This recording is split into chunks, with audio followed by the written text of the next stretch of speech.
like to welcome everyone to the Village Council meeting of Monday, February 8th, 2016. Will the clerk please call the roll? Commissioner Milovich Walters. Present. Commissioner Reed. Present. Commissioner Polk. Yep. Commissioner Pavladis. Here. And Here, thank you. Let's all stand for the Pledge of Allegiance. Pledge allegiance to the flag of the United States of America and to the republic for which it stands, one nation, under God, indivisible, with liberty and justice for all.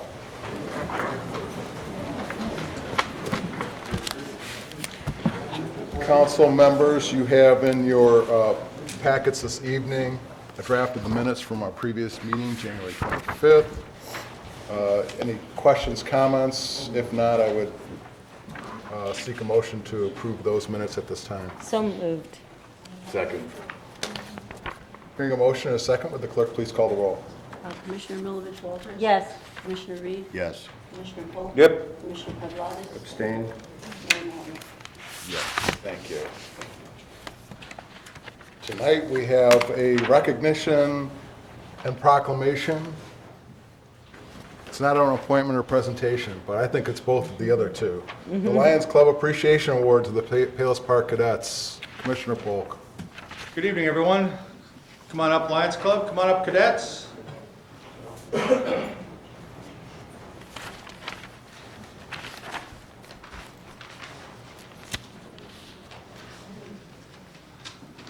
You gonna lead this mess? I am. All right. So, I'd like to welcome today the Lions Club representatives, as well as the Palos Park Cadets, and to share with you that the village shares the privilege of recognizing these outstanding future first responders, along with the Palos Lions Club. The work of the Palos Park Police Cadets often goes unnoticed, and the Lions Club recognition highlights the many good deeds that we don't know or hear about. Tom? Thank you. Good evening, Mayor, council members, and city officials. I'm here this evening on the behalf of the Palos Lions Club to thank and honor the cadets of Palos Park for their continuing help with our Christmas tree program and also helping deliver Christmas tree baskets to the needy within our community and the areas surrounding. The Palos Lions have been selling Christmas trees for over 40 years. The proceeds go to helping many different needy organizations, some of which are Lighthouse for the Blind, Camp Lions for Blind Children, Chris Radio for the Blind, and many, many more. The Lions are known for helping the blind because in 1929, Helen Keller came to the International Convention and asked the Lions Club if they would champion the cause of the blind. And so Lions International has done that, and they are nearly 100 years old. Next year will be the 100th anniversary of the International Lions, formed right here in Chicago. We are part of District 1A, the oldest district in Lionism. But your Palos Park Lions was established in 1949, and over the years we have raised over $1 million for different causes of all types. With this, I'd like to do a presentation with Derek. Derek, on behalf of the Palos Lions Club, we would like to give you this check in a small amount for your scholarship fund. In addition to that, one of our club members sent me with an additional amount for your scholarship fund. And also, we'd like to give you this certificate of appreciation. Thank you so much to you.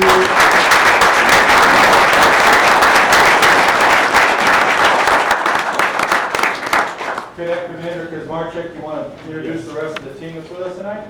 Right now we have Armando, Andre, Eric, and Logan. Great cadets, come in all the time. I just wanted to say it's been an honor to work side by side with the Palos Lions Club this holiday season, assisting families within our community. We've always felt that by joining two programs together, it's made a greater impact. Having received a certificate of appreciation from the Lions Club, We thank them for allowing us to take part in many community programs that they have established.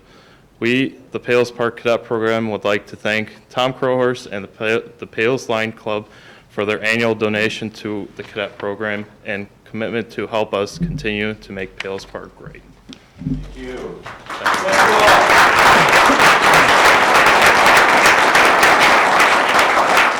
Now, if you guys really want to be popular, you give up the chairs.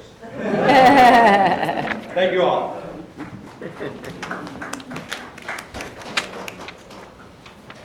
Excellent.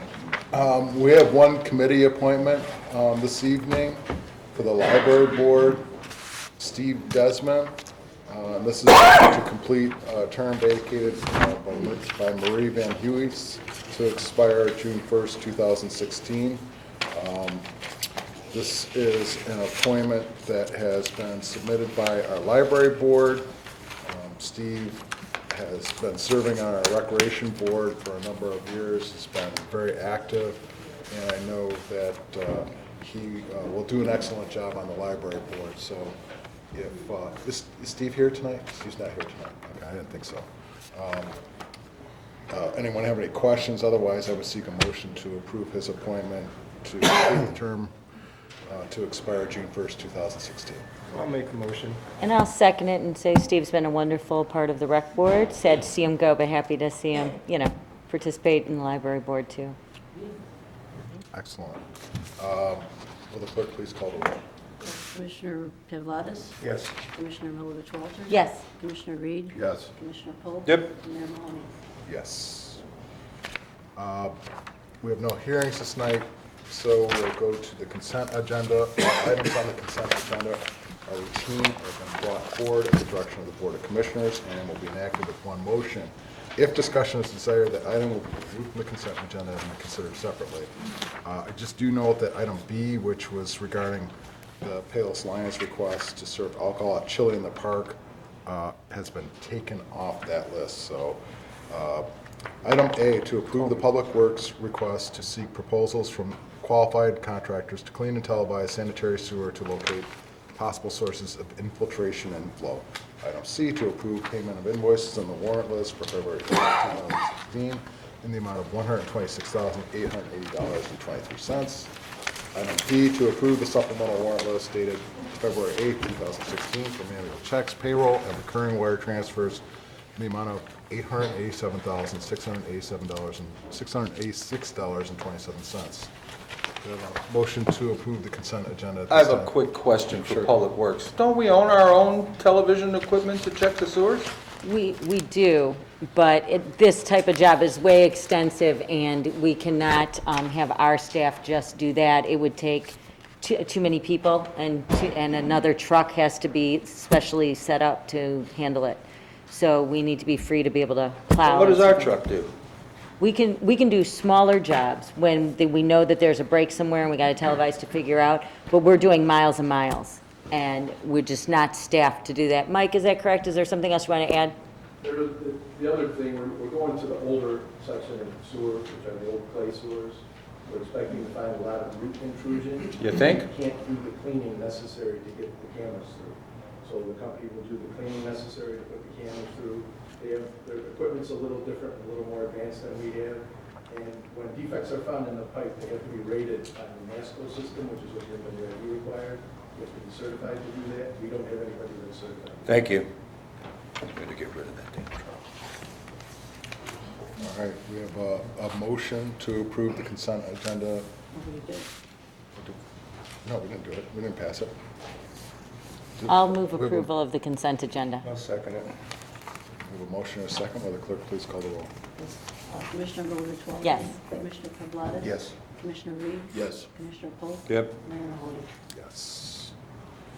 Information updates, Public Works and Streets Report, and Recreation, Commissioner Milovich Walters. Thank you, Mayor Mahoney. I have a few items on the agenda, the first being regarding replacing an existing meter at the water reservoir and pump station. When the water reservoir and pump station was built, a Venturi-style meter was the standard type of meter used to read the amount of water discharged from the station. Since then, more accurate meters have been developed. As such, Public Works would like to replace the existing Venturi-style meter with a new magnetic flow meter. The new meter will read flows as low as 11 GPM. This more accurate meter will allow the village to better meet the new IDN requirements for accuracy in reporting water loss. Monies were provided for this in the 2016 budget for this improvement.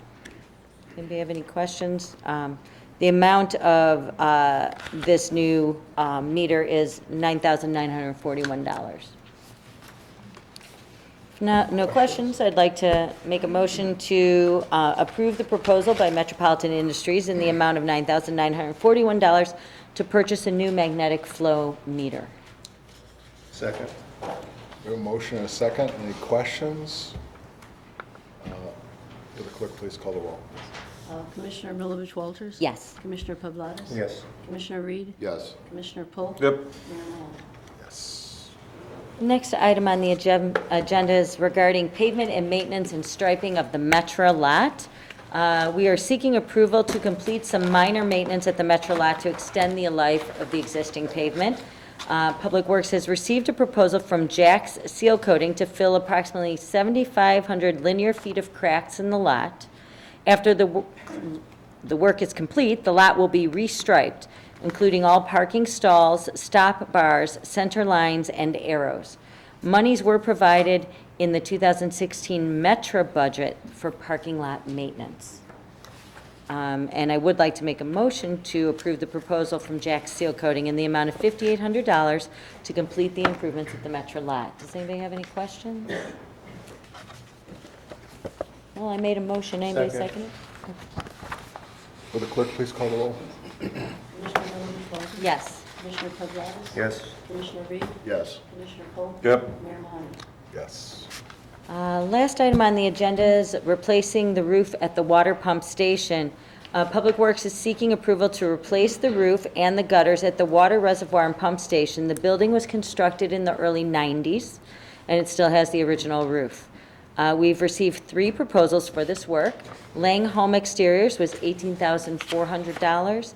G&L Construction was $24,900, and M&M Home Remodeling was $22,015. After reviewing the proposals, Public Works has determined that Lang Home Exteriors is the lowest qualified bidder, and the proposal covers all the work required as requested. This project will be paid for using monies provided in the 2016 Water Fund budget. I'd like to make a motion to approve the proposal from Lang Home Exteriors in the amount of $18,400 to complete the improvements at the water reservoir and pump station. Second. And this is within the estimate that the, It is. It's the lowest bid that we received and within what we believe it should cost. we have a motion and a second. Will the clerk please call the roll? Commissioner Milovich Walters? Yes. Commissioner Reed? Yes. Commissioner Polk? Yep. Commissioner Pavladis? Yes. Mayor Mahoney? Yes. And then I just have some announcements. The Recreation Advisory Board will be meeting Tuesday, February 16th at 10 a.m. at the Recreation Center. Sadly, Palos Heights has gone through their budget and decided that they no longer are going to be able to offer a municipal discount to the residents of Palos Park.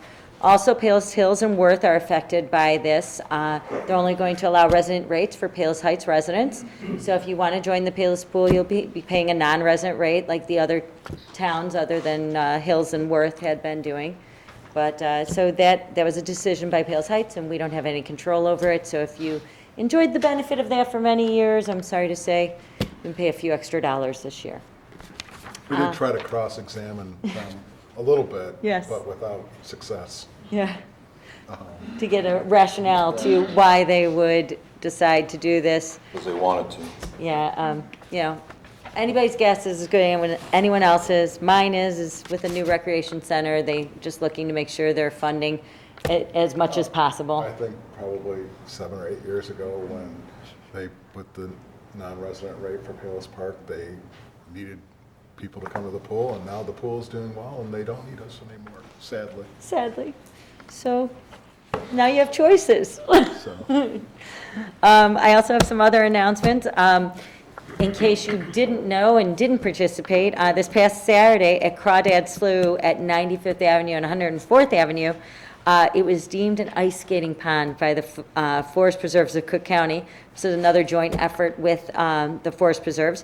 We had 25 people show up to go ice skating, play hockey, or just stop by and see what it's like to be at an ice pond in the middle of the Forest Preserves here in Palos Park. We had rec staff on hand with hot cocoa and a warm fire and marshmallows for roasting. So please check our website constantly. As soon as the weather allows, we're hopefully going to be having a cross-country event in a few weeks if there's snow.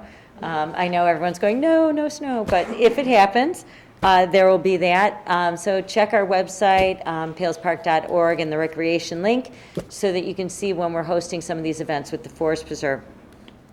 Starting Monday, February 15th, a new spring issue of the Village Gazette and the Recreation Department brochure will be going out, and they're both available online at palospark.org. But when you get it, the Gazette's on one side, and then you flip it over and upside down, and the Recreation brochure is on the other, so they're all in one now.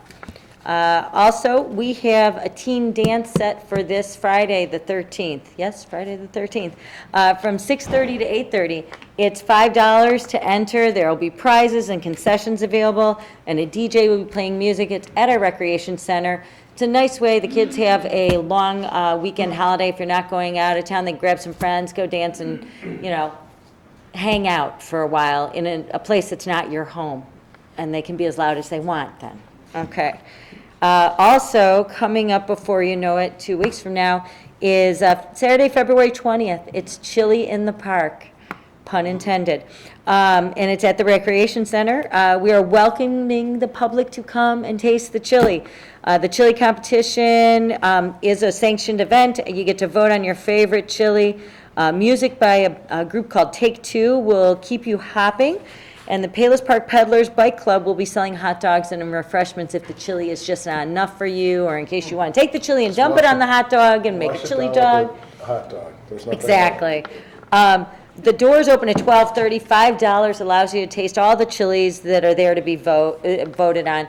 And if you haven't attended one of these events, this is a great way to come out and experience a chili event, because the people that are going for their points, this is the beginning of their season. So they don't have all the points they need to go to the regionals and to the state competition. And these people take their chili very seriously.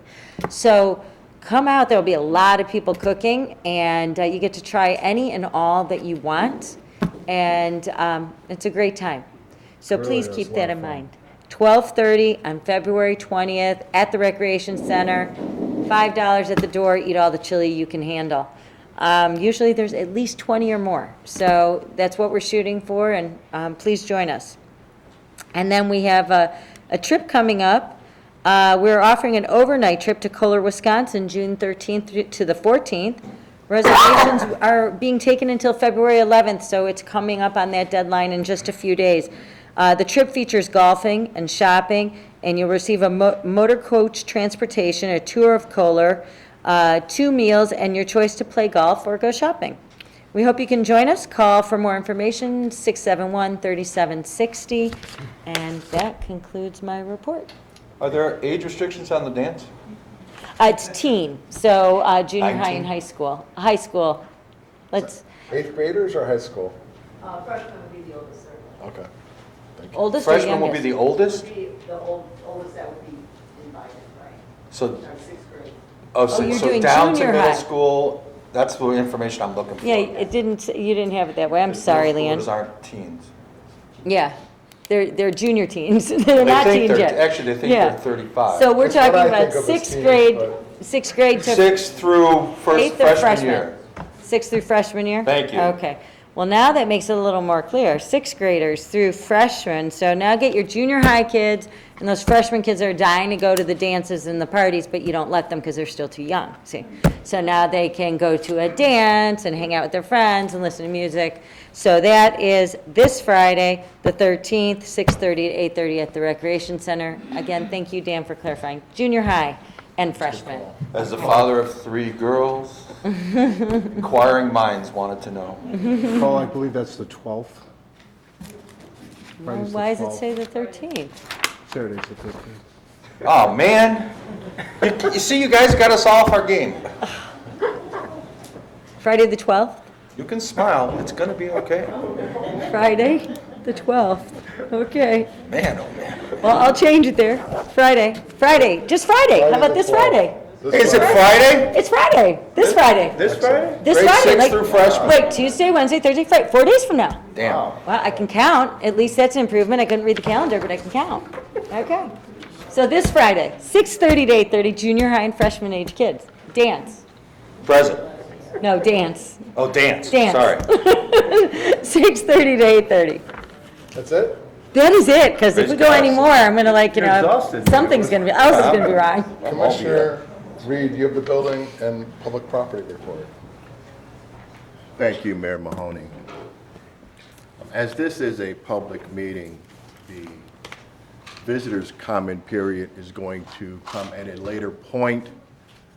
So I've noticed that some of you have been engaging in individual conversations. We would ask that you would take your private conversations out into the hallway because, believe it or not, your neighbor may be trying to listen to what we have to say.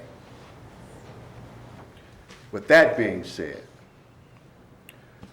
during cold weather, take preventative action. Keep your garage doors closed if there are water supply lines in the garage. Open kitchen and bathroom cabinet doors to allow warmer air to circulate around the plumbing. Be sure to move any harmful cleaners and household chemicals up out of the reach of children. When the weather is very cold outside, let the cold water drip from the faucet served by exposed pipes. Running water through the pipe, even at a trickle, helps prevent pipes from freezing. Keep the thermostat set to the same temperature both during the day and at night. By temporarily suspending the use of lower nighttime temperatures, you may incur a higher heating bill, but you can prevent a much more costly repair job if pipes freeze and burst. If you will be going away during cold weather, leave the heat on in your home, set to a temperature no lower than 55 degrees Fahrenheit. During the time period of January 25 through February 3, the building department processed 6 permits, resulting in $1,811.74 of permit fees. 7 inspections were completed during the aforementioned time period. I also have a matter before the council this evening with respect to ordinance number 206-09, an ordinance establishing a moratorium upon the acceptance of building permit applications and zoning relief applications in regard to the construction on or use of property located within a residential zoning district for off-site parking associated with a non-residential use on another parcel of property which is not contiguous with the off-site parking parcel of property. That was a whole lot of words, so what am I saying? During the normal course of our code review, we determined that there are a number of anomalies in the code. For instance, we discovered that a situation could exist wherein a property owner of a non-residential parcel who needs additional parking could purchase a non-contiguous parcel that is zoned residential and use it as a parking lot. So in other words, someone could put a parking lot right next door to your house under the existing code. Our attempt this evening is to prevent that from occurring. Our request tonight is for a moratorium to be put in place to address this issue in the short term while not losing sight of the end goal, which is a review of the entirety of the code to address issues of this type. Staff recommends adoption of the ordinance, and prior to making a motion, I would ask if any of my fellow council members have any questions in regards to this matter. This will be referred to the Plan Commission? Yes, it will. I'm just going to go through the normal process for review of zoning code. So Plan Commission would review, make a recommendation, and it would come before the council for review and approval. The moratorium will be for 6 months? Yes, it will. Or longer if it's determined by the Plan Commission that they need more time to address this issue. Okay. Anyone else have any other questions? No? Makes sense. Okay, in light of that fact, I'd like to make a motion to approve ordinance number 2016-09, an ordinance establishing a moratorium upon the acceptance of building permit applications and zoning relief applications in regard to the construction on or use of property located within a residential zoning district for off-site parking associated with a non-residential use on another parcel of property which is not contiguous with the off-site parking parcel of property, and would seek a second. Second. Hearing a motion in a second, will the clerk please call the roll? Commissioner Reed? Yes. Commissioner Pavladis? Yes. Commissioner Milovich Walters? Yes? Commissioner Polk? Absolutely. Mayor Mahoney? Yes. Director Summers, do we have anything else to discuss this evening? Not today. In light of that fact, that concludes my report. Thank you, Commissioner. Public Health and Safety, Commissioner Polk. Thank you, Mayor. The following is a summary of the police activity report from the 25th of January through February 7th, the year of our Lord 2016. We had 1,154 calls for service. We wrote 42 adjudication tickets, as well as an additional 25 traffic tickets. Took 21 case reports, arrested 7 adults, fortunately no juveniles, impounded 3 vehicles, performed 14 senior checks, an additional 29 citizen assists, and 19 community contact hours. So that's what your Palos Park Police Department's been up to. Then I have a couple of quick announcements. The first is in regards to one of our sworn officers, Deb Legatzi. Deb has been named the Community Outreach Resource Enhancement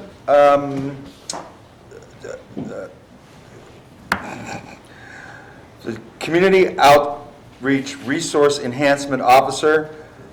She'll be spending her workdays introducing herself to businesses, schools, seniors, community members, as well as attending community meetings within the park. She's always been at the forefront of our community policing approach, and she is now the named Community Outreach Resource Enhancement Officer. This is part of our overall attempt to enhance public trust with a proactive approach to public safety. Officer Legatski will work on safety plans, as well as identifying risks and work to bridge gaps between law enforcement and the public. The central theme of this program is that solutions to today's community problems demand freeing both community residents as law enforcement to explore creative ways to address concerns as well as open communication. So thank you, Officer Legatski. In addition, unfortunately, the Palos Park Police Department would like to reach out to the family of Jack Donatelli. Jack was a member of the Citizens on Patrol. Actually, he was a founding member of the Palos Park Citizens on Patrol service, as well as a longtime volunteer for the Palos Park Police Department. He passed away last Wednesday. This is a true Renaissance man. An expert stone cutter, an Oak Lawn volunteer fireman during the 1967 Oak Lawn tornado outbreak. He's an avid bicyclist and definitely a man of integrity. To have known him, it seemed like he was going to live forever. He was just that kind of person. And I just want to say that he will be missed, and our thoughts and prayers are with his family. And Jack was,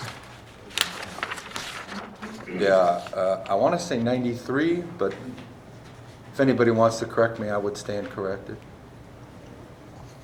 93, says Tom Crowhurst. Who would know? Not being 93.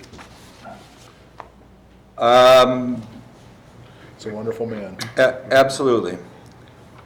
And I don't see the If you met chief. him, you thought he was like 60. Yeah. Is the chief standing out there?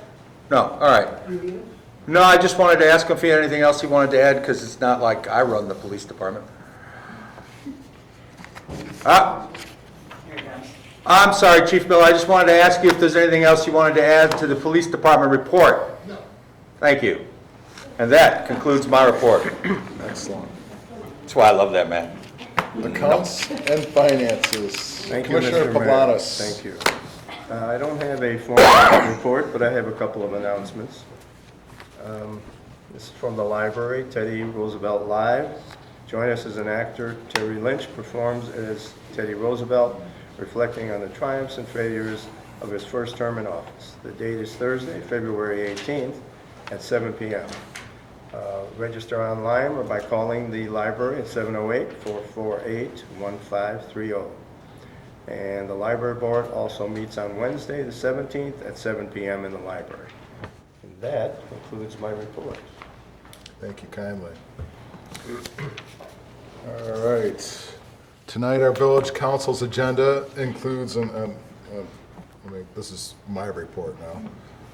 Tonight, our village council's agenda includes consideration of an issue that has long been important to our community's future, the formal annexations of the Jemsick family's Cog Hill Golf Club and the Ludwig family's historic Ludwig Farm. Village staff and legal counsel have been working on these annexations, as well as the recently approved annexations of Cook County Forest Preserve District land and the Mid-Iron and Glen Eagles golf clubs for more than 6 years. Our goal is, and will continue to be, to ensure our village's ability to provide these properties with adequate municipal services, including utilities, without sacrificing existing high-quality services to our current residents. With this in mind, we have been moving expeditiously, as well as deliberately, on these annexations. Village of Lamont officials have challenged the voluntary annexation petitions made by these property owners. We are confident that the voluntary annexation petitions the landowners have filed with Palos Park have legal priority over Lamont's legal challenges. As with Glen Eagles and Mid-Iron earlier, the landowners have filed formal legal petitions for annexation of their properties into our village. To move the process along, they have agreed to waive negotiating annexation agreements with us. In short, they have, without reservation, expressed their desire and commitment to be part of Palos Park. I want to assure Palos Park's residents that we are maintaining the integrity of our annexation and development process. The public hearing and review process we prefer is not being avoided, only delayed. We will follow Palos Park's strict planning and zoning requirements. Future proposals to develop these properties will be subject to open hearings that consider our residents' views before plans are formalized and decisions reached. Zoning, density, traffic, taxes, and other issues, as well as potential impacts to the community's library, schools, parks, and other taxing districts will be incorporated into our decisions. Development plan approvals will provide assurances that financially support local taxing bodies. Finally, no development plans will be considered this evening. As we've stated at previous meetings, we know that these respective families have long-term development goals to create premier communities with continued golf and recreational opportunities and a commitment to recreational and green space, all in keeping with Palos Park's special nature today. With those comments offered, let us proceed with tonight's consideration of the two ordinances. We're taking the first ordinance, which is for the Ludwig Farm property, and I'm going to just review the motion. It's approval of an ordinance annexing certain property owned by Chicago Title Land Trust Company as trustee under trustee agreement dated November 9th or October 9th, 2013, and known as trust number 800236087, being approximately 111.7 acres generally located on the north side of 131st Street at 13235 to 13305 West 131st Street, and commonly known as Ludwig Farm. The ordinance states that the village has received a petition for annexation, a letter waiving the condition within the petition for annexation requiring the execution of a mutually acceptable annexation agreement and a plat of annexation for the Ludwig Farm property, and that it is in the best interest of the village of Palos Park to annex that property. Do I have a motion? I'll make a motion. And I'll second that motion. In ordinance form. Do we have any questions? Clerk, please call the roll. Commissioner Pavladis? Yes. Commissioner Milovich Walters? Yes. Commissioner Reed? Yes. Commissioner Polk? Absolutely. Mayor Mahoney? Yes. Secondly, it's approval of an ordinance annexing certain property owned by Cook Golf Properties, Inc. and Pine Meadow Golf Club, Inc., approximately 1,036.08 acres generally located on the west side of Bell Road and north of 123rd Street, McCarthy Road, at 12294 South Archer Avenue, and commonly known as Cog Hill. The ordinance states the village has received a petition for annexation, a letter waiving the condition within the petition for annexation, requiring the execution of a mutually acceptable annexation agreement, and a plan of annexation for the Cog Hill property, and that it is in the best interest of the village of Palos Park to annex that property. Any questions? I make that motion in ordinance form. Second. We have a motion and a second. Will the clerk please call the roll? Commissioner Milovich Walters? Yes. Commissioner Pavladis? Yes. Commissioner Reed? Yes. Commissioner Polk? Welcome to Palos Park, absolutely. Mayor Mahoney? Yes. It's a big accomplishment. And I thank all the parties involved for all the hard work that has been involved in this undertaking. I'm truly appreciative. So. Amen. Well, I'd like to say a few words. Basically, you're bringing in some families here that have been established in this southwest area for many, many years. Ludwig family's been there for a long, long time. Over 100. Yeah, and the Jemsett family's been there, and both respected families. We could not be happier to have them in Palos Park, and welcome. Absolutely.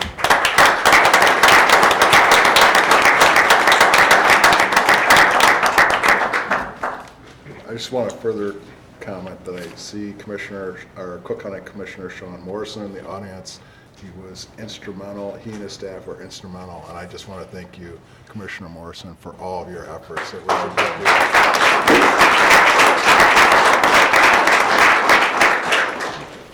Anyone else have anything to say? Clerk Aragoni, what have you this morning? Just a few announcements, Mayor. The ZBA will not meet on Wednesday, February 10th. The Plan Commission will not meet on Thursday, February 18th. Apply online for mail ballot application for the presidential primary election on March 15th. Go to www.cookcountyclerk.com, vote by mail.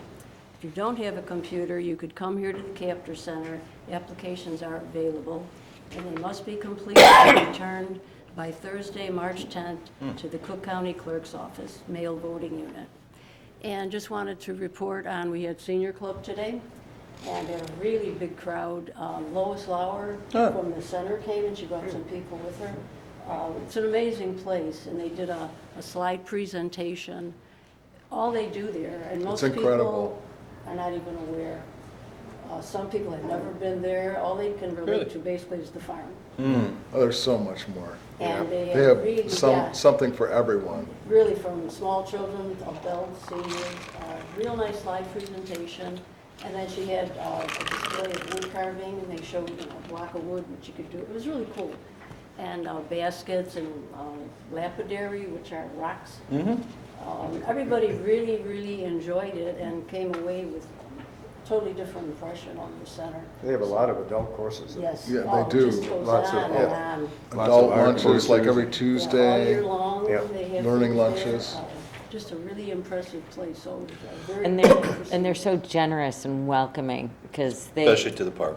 Yeah, they've always been so great welcoming our Girl Scouts over there for overnights and teaching them things that I am not equipped to teach in the outdoors. So they're just fabulous people. Yeah, this goes back to the 30s when someone just had a dream of doing something out here, and it's just continued since then. It was, everyone, like I said, everyone came impressed, were just so impressed with her. So it was a very, very nice day. So, Talk about Paul Sanders and the house by the side of the road, 1932. Yeah. That's definitely. It's awesome. And that concludes my report. Excellent. Village Manager Boehm. I just have a couple of quick updates. One is, I'm sure you've noticed that the LaGrange Road reconstruction project is started again. So it should, we're anticipating the construction will be completed this year. IDOT's been overseeing the project, and we'll hopefully have that all completed. They've been working hard. The majority of the work has been done. They have some more utility work, and then the west side of the road. At the end of it, as we've talked about before, not only will the intersection of 131st and LaGrange be improved greatly, but we will also have a signalized intersection at Creek and LaGrange Road. Also, the CalSag Trail project, while it's complete and it's usable, there's still the landscaping work to be completed. That should be done late spring, early summer of this year, weather depending. And we'll be finally complete with that project as far as that contract goes. We're still looking to do some other work, including benches and other things along the trail in conjunction with our Trail Coalition. Just a little reminder, as trail conditions improve and you can use them again, to obey the traffic control signs and devices. If they're on a bicycle or foot, they're meant for you. So that's all. Excellent. I see that I have no announcements this evening, is that correct? So now is the point of our meeting where we have citizens and visitors comment period. Anyone from the audience like to address the council at this time? Yes, sir. Go to the microphone, please. I just want to remind everyone, this is a citizens comment period. This is not a question and answer period. So Sure. make your comments. I'm a lifelong Payless resident. I've come here tonight to express my concern about the mosque coming into Payless Park. Payless is a great area, and I feel the mosque will change many aspects of this community for the worse.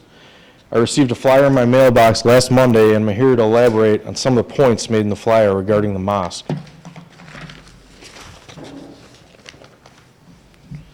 First of all, traffic. Many people in Payless are worried about the traffic that the mosque will create. Intersection of 123rd and 80th Avenue consists of two lane roads with a stoplight. Due to the fact that over 400 people could be attending the mosque at one time, it is going to be quite a backup for everyone involved.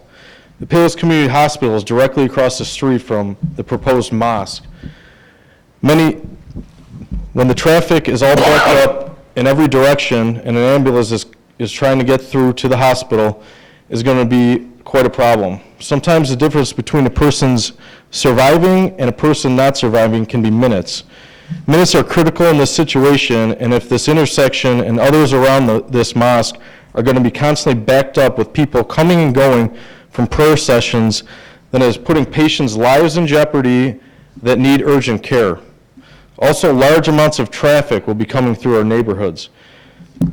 Because like we all know, there are many shortcuts through the different community here, and many different side streets and ways to get around different stoplights. More people cutting through these neighborhoods that are not familiar with the surroundings will cause an increased risk in accidents. Also, many Muslim women wear scarves covering their hair, which can become undone possibly, get into their vision, and this could create an accident. Some Muslim women wear full masks over their faces where you can only see their eyes. This is of great concern because their peripheral vision is completely impaired by this mask. It should be illegal for anyone to wear a mask while driving, regardless if it's a Halloween ghost mask, a mask worn for religious reasons. The bottom line is it puts them and others' lives at greater risk on the road. The trees and parking locations are an issue. The piece of land where the proposed mosque will be located at has a very small parking lot. If I had to guess, I would say there's only about 50 spots for cars there. I'm kind of confused as where you're going to accommodate for 400 people to be able to park in that lot, which maybe holds 50 cars. Which brings me to my next point. There are many old trees on this property. The trees and woods of the Palos Park community are what makes it a beautiful area to live. Will the mosque be allowed to cut down these beautiful trees which make Palos such a gorgeous area? If we keep cutting down these trees in the community to make way for businesses and other such places, we will be left with nothing but a plain-looking community, which is not what we have now.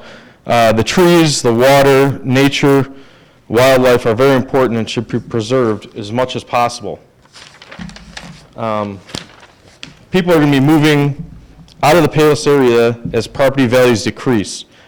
Due to the fact that there will be such large amounts of traffic in the area and many non-Palos residents spending a lot of time in our community, it will drive many people to want to relocate to different areas. The houses will go up for sale, especially people who are living very close to the mosque. Previously, they voted down a health facility to be erected on the property due to the large amounts of traffic it would create. This would be very minuscule compared to the amounts of traffic that this mosque is going to create. The theory of supply and demand will come into effect. The more abundance of something, the less it is worth. The rarer something is, the more expensive it is. This will be the same with the houses in the community. When many of these Palos houses go up for sale and there's surplus of homes for sale, the value of the houses will drop. History repeats itself. This is how the world works and it will continue to work that way. Palos Heights, my other main concern was probably the elephant in the room, is radical beliefs. The following is a recent quote from the regional newspaper in regards to the Palos Park Mosque. Quote, "It will help ease up some of the crowding at area mosques," said Hussein Ada, president of the Bridgeview chapter of the Muslim American Society, a non-profit organization founded in 1993 and headquartered in Falls Church, Virginia. The following is a fact about the Muslim American Society headquarters located in Falls Church, Virginia. Federal investigators raided the home of Ismail al-Barasi, founder of Dar al-Hijra Mosque in Falls Church, Virginia in 2004. An official document recovered from the raid outlines the Muslim Brotherhood's specific and strategic goals in North America.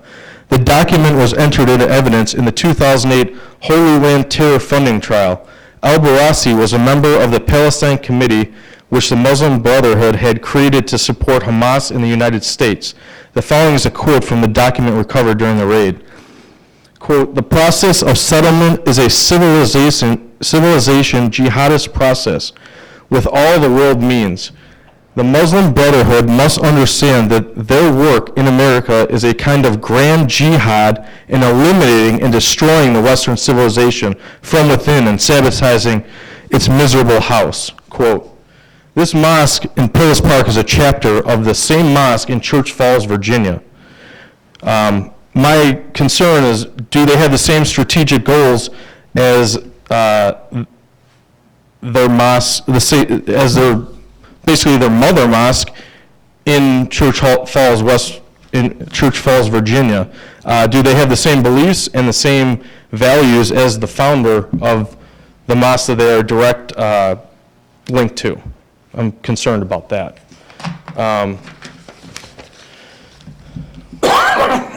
This is the way I feel about the mosque and Payless and the Payless community. I'm not anti-Muslim. I went to school with many Muslims and played football and other sports side by side my whole life. And I have always had respect for them. I never had any specific problem with them at all in my entire life or their religion. I admire the way that Muslims stick together as a people. However, I feel at this time that a mosque would not be a good addition to the Payless community. Thank you. Sir, I just wanted to get your name for the record for our minutes. You didn't state your name. My name? Yeah. My name's not important right now, I don't think. I'm just a concerned resident. Okay. So you could be anonymous. How am I a coward? State your name. Why would I say, what's your Excuse me, it's protocol and it's, You go up there and then see what you have to say. It's protocol. It's protocol that you would state your name this is and your our address. meeting, all right?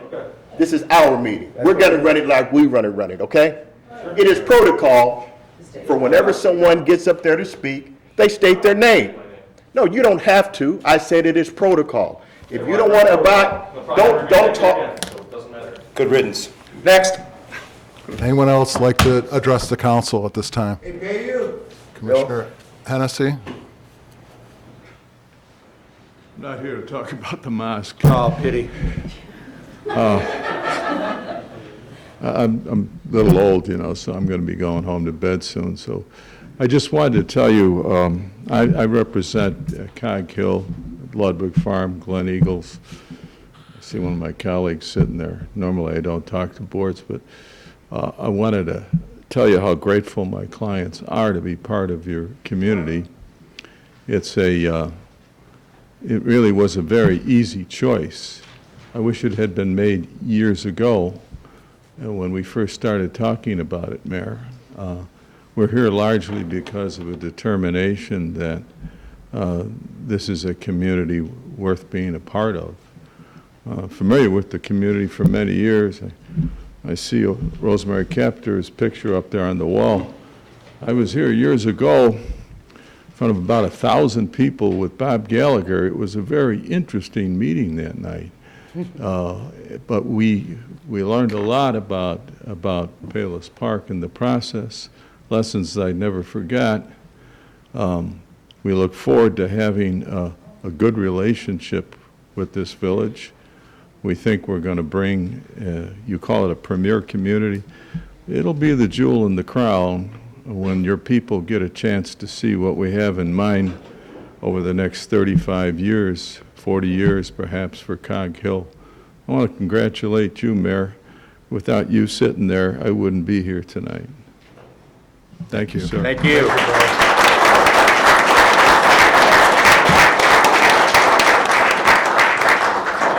I'd like to say one other thing, and I mean it from the heart, about that guy right there. None of this would be happening. Amen. Agreed. I can't, my wife used to tell me, you never shut up. You just won't shut up. She was right. Absolutely right, Dan. I have this theory. It took 3 Irishmen to get this done. Mahoney, Morrison, and little old me.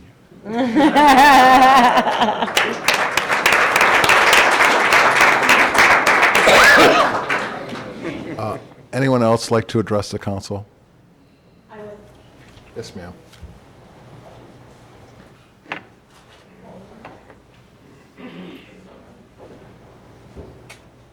And if you would, for the record, just state your name and then whatever comment. Unless, of course, you don't want to. I have no problem stating my name. My name is Summer Hamad.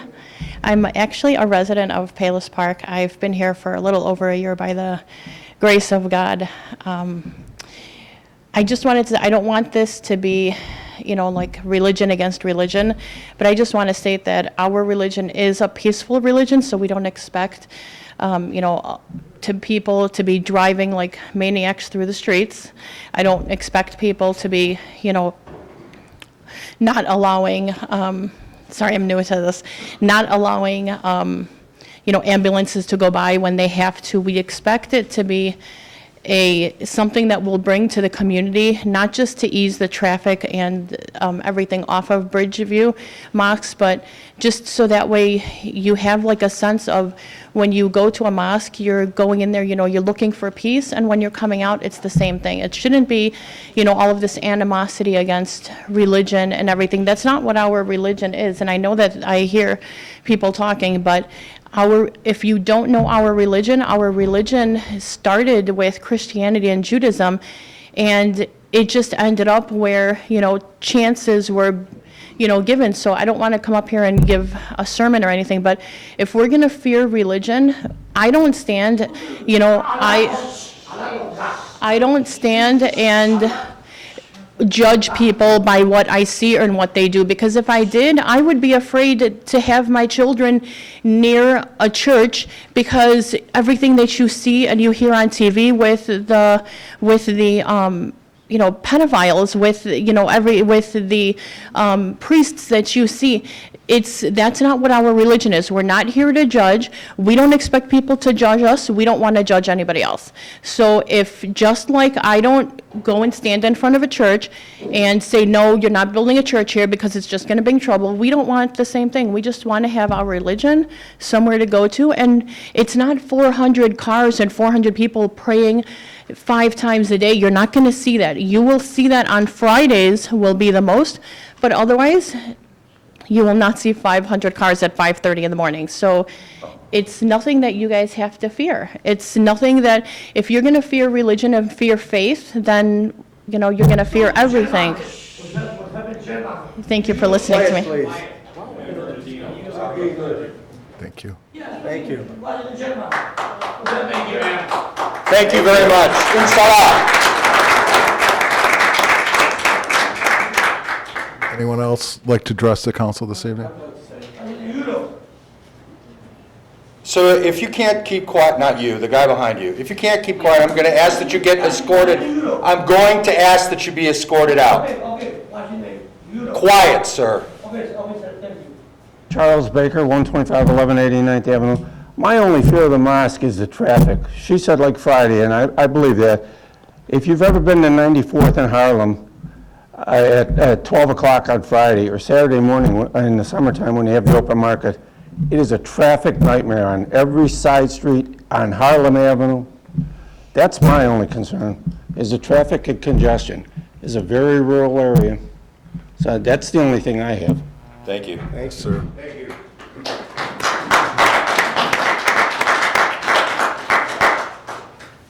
Ken? My name is Ken Stoffel. I live in Palos Park, 12513 Iroquois. I got this, I believe it was on a Sunday, in our mailbox, which I believe, if I'm not mistaken, that to put anything in the mailbox is illegal. Federal. Federal Violation offense. of federal law.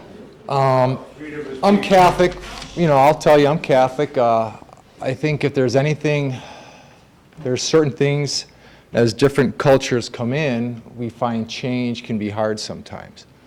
I've got Arab American neighbors across the street. When I got this, sorry I'm a little bit nervous, but I got this and it just really affected me. Like, this is, to me, there's some issues here, but to me it just is blatant fear, bigotry, racism, whatever you want to call it. That's how it affected me. I had to, I'm sorry, I didn't interrupt anybody when they were talking. I had to go across to the street just in case this was placed in my neighbor's mailbox and kind of apologize that I think Palos Park is better than this. I think that in America, if there's anything that's constant, it's change, okay? Everybody has been persecuted, I believe. Not everybody, but many of us has felt that. I'm of German descent. So my staff, when I got a new girl, and sometimes she thought that I might be a Nazi, okay? And I mean, John, you're Irish, the Irish Republican Army. I believe, back 20 years ago when bombs were being blown up, we can't, put a full, comment on certain actions. And I think I think our community, there are certain issues here that might need to be addressed with traffic. And my main thing is, I may not agree with everything in certain cultures, but we need to find a way to accept that and to learn to meet each other. I was a coach at Stag for 8 years, and I'm going to use one of my kids' names on our team. His name was Jihad Ramadan. Nicest kid, you know. We can make opinions of what we see overseas or what